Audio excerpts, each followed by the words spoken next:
After hours of brutal cross-examination, the prosecution stepped back in, and this time they weren't holding back. They reminded the jury that Jane wasn't just someone in a toxic relationship. She was a woman trying to survive in an environment controlled by power, money, and fear. Jane started to break down as she described the pressure she felt to engage in hotel nights with other men.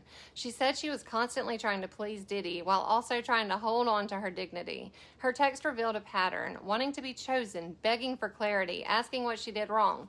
She described moments where she used subtle cues to signal she was too tired or overwhelmed, like saying she was hungry or making facial expressions, but according to her, those cues were ignored.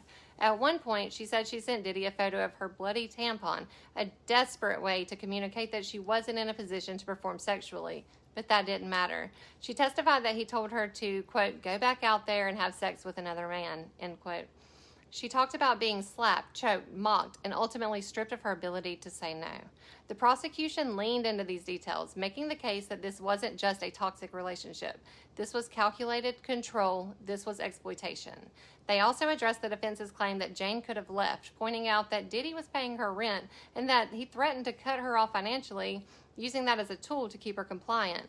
Jane said she wanted out but felt stuck, especially as a mother trying to protect her child. And when asked if she would give all the money back in exchange for never having to sleep with those other men, her answer was simple: yes.